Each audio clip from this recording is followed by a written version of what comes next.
Well, hey everybody, I'm Nathaniel Donson from tutvid.com. Welcome into this Adobe Illustrator tutorial where today we're going to take a look at this really cool video camera, video player, I don't know what it is, video camera, I guess, icon. I'll have a link down in the description to the original inspiration for this. We're going to totally recreate the icon here in Adobe Illustrator. I think you'll really enjoy it if you enjoy these type of things. And if you do enjoy this video, make sure you subscribe to my channel so you never miss any tutorials or videos like this in the future.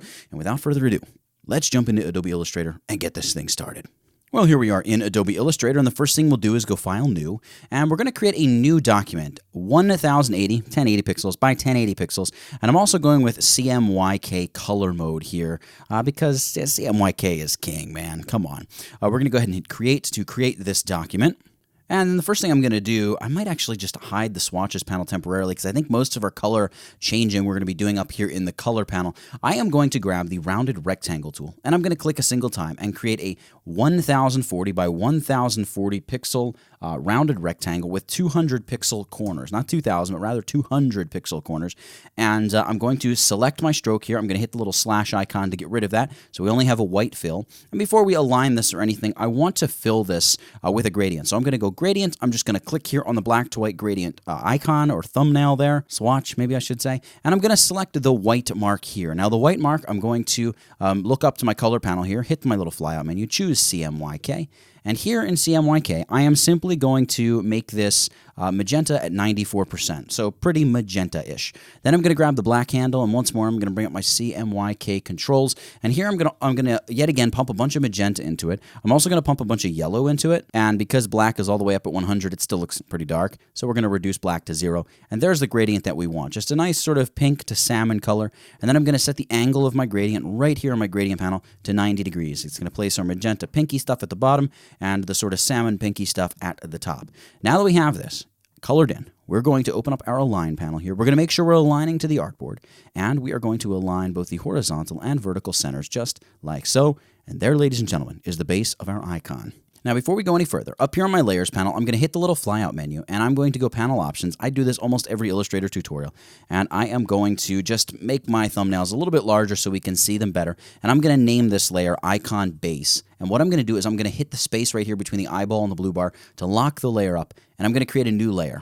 This is where we're actually going to create our video camera icon, and you'll see why we're doing this in a few minutes. So right off the bat, we're going to create another rounded rectangle. I'm going to click a single time, and this rounded rectangle is going to be 630 by about, let's go 500, and this one will only have 100 pixel rounded corners. So there's the base of our video camera. I'm going to just go ahead and fill this with white by hitting the white color swatch up here on my color panel. Now, what happened was I had this color stop selected on the gradient. I don't want that, so I'm going to come over here and just choose the solid color instead of a gradient, and there we go. You can see we have a nice solid color. And we're going to go ahead and use the Align panel. We're going to align this to horizontal and vertical centers. But I'm going to select it. I'm going to hold down my Shift key, and I'm going to tap my left arrow key 12 times. 1, 2, 3, 4, 5, 6, 7, 8, 9, 10, 11, 12. That just nudges it to the left 120 pixels. And we're also going to go ahead and grab the Star tool. I'm going to click a single time. The radius 1 and 2, they don't really matter. What matters here is that you go points, and you make the points 3. And now we're going to manually size this up, hold down Shift, and just drag it upward. And I'm going to bring this over to kind of where it would belong for the lens of the camera. I'm going to hold down Shift and start rotating it clockwise until it looks about right. Now you can see how it automatically aligns to the center for me like that. That's because here under View, I have Smart Guides turned on. These bad boys are super helpful because, in fact, one of the things I'm going to do is select this, and I'm going to drag it all the way out. Basically, what I want is the very point of this to just touch the edge of the rounded rectangle, and the Smart Guides will allow me to do that perfectly. It's exactly intersecting with the path of the rounded rectangle, just like that. But really, before we set this in, we want to open our Transform panel window, and we've got Transform. Mine's over here. I want to change the width and height here, so I want to punch in something kind of custom. I'm going to go with a width of 400 pixels. You want to make sure you get this rotated into the correct orientation before you begin sizing this up and down. And then the height is going to be 460, so a little bit bigger than we had. And now we're going to go ahead and just drag this back into place just like that. And now, whoop, didn't mean to do that. Now that we have it just like this, we want to go ahead and shift it to the left here. So I'm going to select this, and we're going to shift it over like 1, 2, 3, 4, 5, 6, 7, 8, 9, 10. I'm holding down Shift and tapping the left arrow key, by the way. We've gone 10 taps, 11, 12, 13, 14, 15, 16, 17, 18, 19, and let's go about 5 more pixels. So I let go of Shift and just go 1, 2, 3, 4, 5. So we just nudged that over about 195 pixels, and now it is sort of overlapping our camera base. And we're starting to get a camera shape here, as you may well have noticed. Now what we can do is select this triangle, hold down our Command or Control key, and you can see we get those little circles in the corner, right? We can click on them, and we're just going to go ahead and round the corners of our triangle about 15 pixels, something like that. So now we're getting even more of the shape that we want here for our camera. Next, we're going to go ahead and select the shape. We're going to go Edit, Copy, and then we're going to choose Edit, Paste in Front. If I open up my Layers panel, you can see we have 2 copies of the triangle. It's hard to tell, but there are 2 copies of it there. Because what I'm going to do next is go Gradient, and we're going to fill this with a gradient. And what I'll do here is I'm going to select the magenta slider, and we're going to make this a very dark magenta. So I'll pump magenta to 100, and then I'll begin really darkening up. Maybe take it to like 50% here for the black channel, something like that. And then I'm going to hold down Alt-Option and drag a copy of that gradient slider out. Drag the white off, get rid of it. Select the handle over here on the right and set the opacity of it to 0%.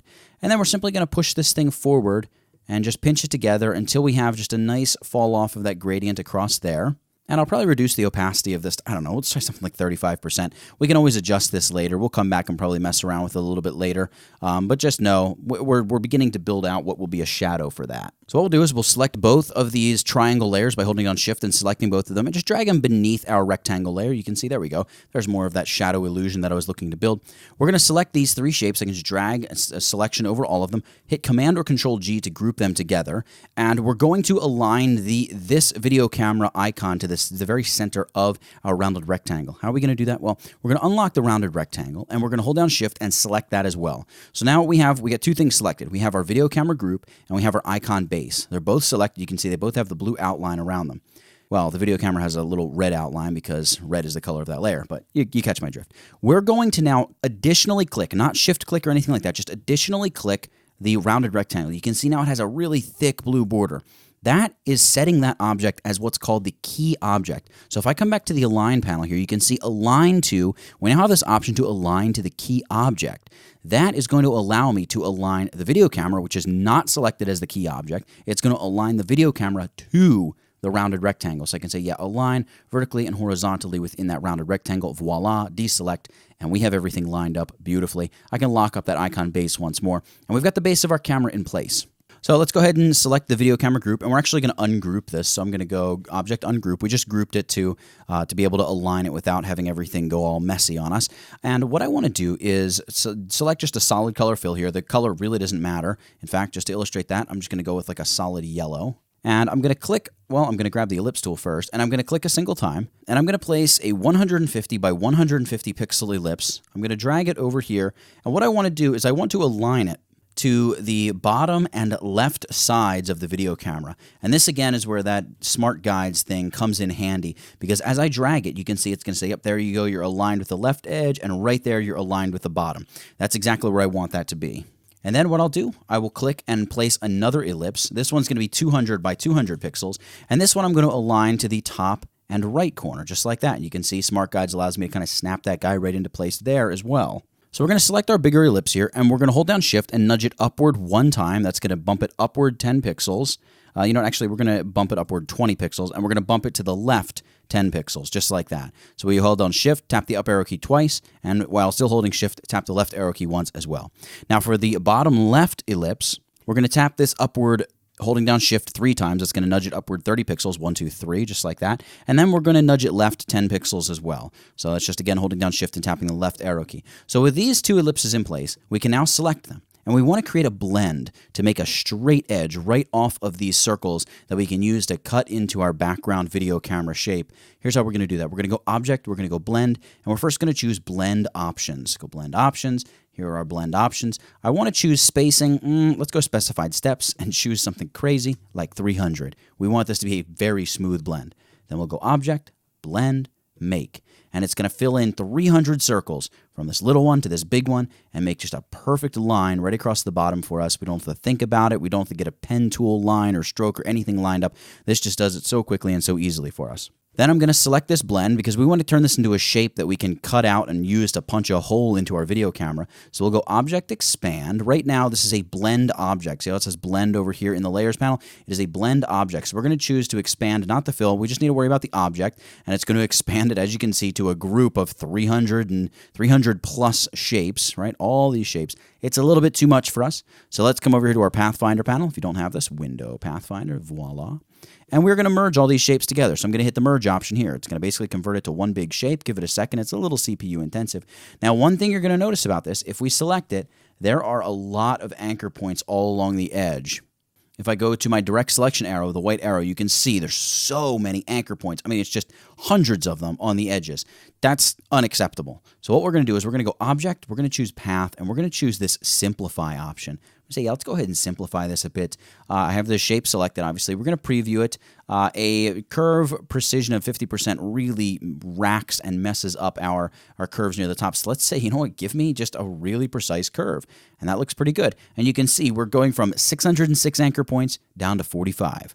That, my friends, is efficiency. I'm going to hit OK here. Great, we've simplified our shape. We're ready to rock and roll here. So what we'll do now is we'll select the rounded rectangle, the camera body, right? This guy right here. In fact, I'm going to name it camera body because it's difficult to see in the layers panel. And this will be camera lens.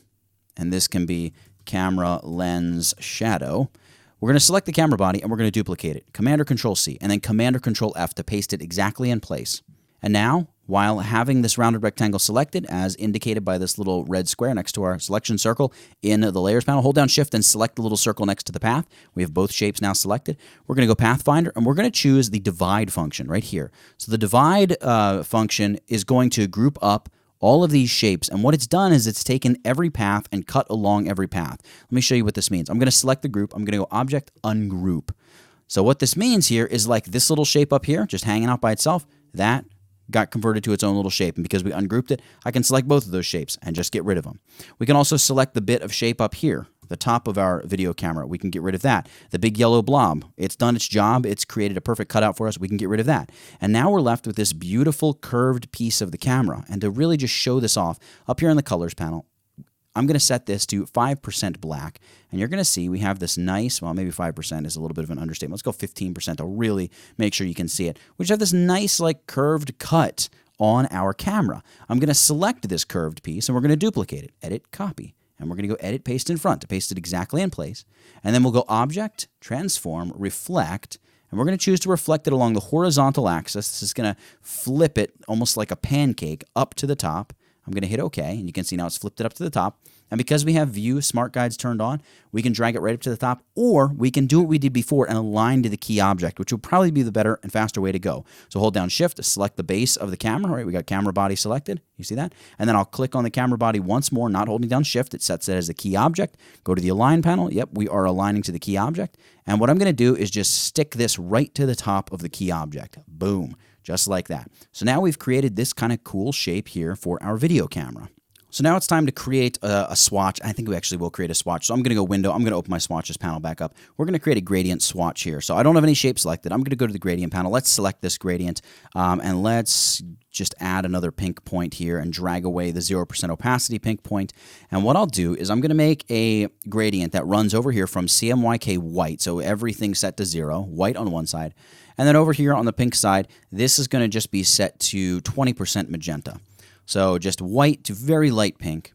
And then what I'll do, because this is my fill color right here, I'm going to hit the little new swatch button here at the bottom of my swatches panel. It's going to say, look, what do you want to name it? New gradient swatch. That's fine. I can call it, you know, light pink or something like that. And there is our gradient swatch in the panel. It's very difficult to see what's going on, but there is a gradient there. So now what we can do is select something like the camera lens and just hit that gradient swatch. Boom, it's filled with that gradient. Looks pretty bad because it's not running the way we want it to run. So what I'll do is I'll grab my gradient tool here, and we can now draw the gradient exactly as we want it. So we're going to draw this gradient so white is in the top corner here of the lens, going back down toward pink this way. Maybe we need a little bit more white in there, something like that. That looks cool. Now we'll grab our selection tool. I'm going to select the bottom piece of the camera. Actually, let's go ahead and select the base right there. Let's add the same gradient swatch to it. I'm going to grab my gradient tool, and we're going to make sure white is at the top. I'm holding down Shift, dragging straight down so pink is at the bottom. You know what? I want more white at the top, so I'm going to start the gradient more like there. You can see pink down here, but it rapidly gets up to white at the top. Great. Let's go ahead and select the top sort of circle cutout piece, right? It had those circles cutting this out. We're going to apply this gradient to this shape, here with the gradient tool, we're going to go ahead and we're going to place the white up here in the top left corner and just drag along the path this way, placing the pink down here at the front. I probably want a little bit more white, something like that. That's cool. And I'm going to select this circle cutout shape on the bottom. And here what I'll do, I'm going to apply the gradient first, and then I'm going to grab the gradient tool. The white is going to go down here in the bottom corner, up to pink up there in the top. And now that I'm looking at actually, let's put the white up here, and we're going to put pink down in the bottom corner like that. Now, this piece of the camera, this actually should be underneath, if you will, this piece. See how this piece here, the bottom circle cutout, is actually below this piece? This should actually be on top, like that. That's how we want our camera to look, just like so. Now, to really make this stick out even more, we're going to select the sort of upper circle cutout piece here, and we're going to go Effect, Stylize, and we're going to add a drop shadow. And the drop shadow I want to add, I'm not even going to turn preview on. I'm going to set the mode to normal. I am going to set the opacity here. I know I want 35%. I want an X offset of -20 and a Y offset of 20 straight up, and then a pretty big blur. Let's go with like 25 pixels. And then a color, well, we're just going to go with like a nice, super saturated, very dark pink magenta color, and I will hit OK. And you can see there we have that. I don't know if there's quite enough pink in there. So what I'll do is I'll go to the appearance panel here. Let me just collapse my color panel a little bit. And I'll drag my gradient panel up. There we go. And in the appearance panel, we can click on drop shadow right here. Maybe I'll preview this. Did I not select the right color? I think I did. Maybe I just want to make it a little bit more pink, something like that. And that's more like what I'm looking for. I'm going to hit OK. Now I'm going to select the circle cutout shape on the bottom. Once more, we'll go Effect. Now here I could apply the same exact drop shadow, but I don't want that. I want it to be pretty similar, but not the same. So I'm simply going to hit Apply Another Drop Shadow. And here for this, once more, we're going to roll with a normal blend mode, opacity of 35. Now here I'm going to leave the X offset at -20, but the Y offset is going to be -30. And this is going to have a bigger blur of like 45 pixels. And I'm going to go ahead and hit OK. And you're going to see now how this is really adding a lot of shadow and shape to this. So if we back out, we're beginning to make this look very, very three-dimensional with just our shadows. Now, if I was really being picky, what I would do is make sure that I match these drop shadows to the pink that is in this gradient. In fact, let's do it, because anything that's worth doing is worth doing right. Let's select this gradient stop, double-click to open up the color. So this is 100 magenta by 50 on the black. In fact, I can drag this and drop it into my swatches here. And let's select our little circle cutouts. Let's open up drop shadow. I am going to open up the color. And what am I thinking? I can't directly sample a swatch. So what we'll do is we'll punch this in manually at 0C. I believe it was 100 magenta, 0Y, and 50 on the K. I'm going to hit OK. So there's that color. I can hit OK for that. You can see it's a bit more pink, just like our front shadow. Great. And now I'm going to grab the other object that had a drop shadow here in the appearance panel. Sure enough, it has a drop shadow. And let's just change that color again. 0 in the cyan, 100% magenta, 0 yellow, and 50% black. Hit OK, and hit OK, and you're going to see it's going to come through much more pink magenta, and now all of our shadows match. Now here's where things get tricky and kind of precise, but I'm not doing it the most precise way. I'm kind of doing it a quicker, hackier way, but it still kind of works. We're going to once again add a triangle, so I'm going to use the star tool. I'm going to click a single time, and I'm going to say, yeah, a star with 3 points. That's a triangle, everybody. A star with 3 points. It's a triangle. We all know it. I'm going to just make this a bit bigger. And we're going to set the size exactly in just a moment. But what I want to do is rotate it again. Just rotate it clockwise until we're all the way turned to the point where we have a point sticking out, pointing toward the front of the camera. Because this triangle is going to tuck into here when we finally get it in place. In fact, I'm going to fill this with like a blue just so we can really see what's going on here. What I'm going to do is use my transform panel. And I'm going to set the width and height exactly as I wish. So the width is going to be 230 pixels. And the height is going to be 290. And now this should move right into place and be almost 100% exactly accurate to slide into the middle of our shape. Something kind of just like that, right? This is the advantage of pre-running these tutorials, but you can see it's still not 100% accurate. See how that's just slightly off? Again, we're not going to go so far as to make everything 1,000,000% perfect, but it's going to be perfect enough for you to get the gist. What I'm going to do is hold down Command or Control, and I'm going to drag back rounded corners about 10 pixels, something like that.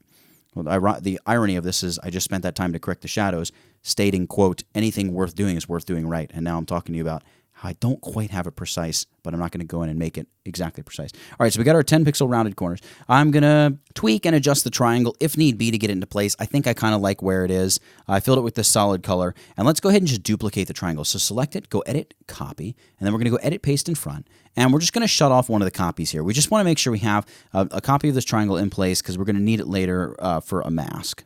Now what we want to do is we want to zoom in on this. I will see this little like not filled in area. We want to fill that in with this circular area. So I'm going to select that upper piece. I'm going to grab my direct selection tool, and I'm going to select this anchor point right here, and I'm going to drag it until it kind of covers it, right? Just like that. Doesn't look the greatest, but when we mask it and make it look right, it'll look beautiful.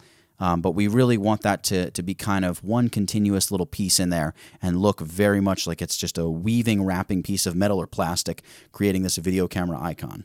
Now, before we continue cutting through this, I want to do one quick thing. I want to select the camera body here, and this is the solid camera body, not any kind of shadowy anything, the underlying rounded rectangle. And we're going to apply just a little drop shadow to this. So let's go drop shadow. Let's go normal. We'll go with an opacity of 100. We'll go with an X offset of 0, Y offset of 2, a blur of 1, and a color. Let's go with that same really, kind of dark pinkish color. So here I'm going to say 0 cyan, 100 magenta, 0 yellow, and 50% in the black department. I'm going to hit OK, and I'm going to hit OK. This is just going to give us like a very, very subtle little drop shadow you can see there at the bottom of our shape. And I'm going to select the camera lens, not the camera lens shadow, but the underlying camera lens shape. And here I want the same exact shadow, so I'll just go Effect, Apply Drop Shadow, and it's going to apply that same exact drop shadow to that as well. And if it's, you know what, that almost looks like it's too much, right? So I'm going to select that, I'm going to go Drop Shadow, and we're going to say, look, you know what, Y offset, actually, let's go Blur, let's try going Blur 0, see what that looks like first, and then maybe Y offset 1. Yeah, that's kind of what we want.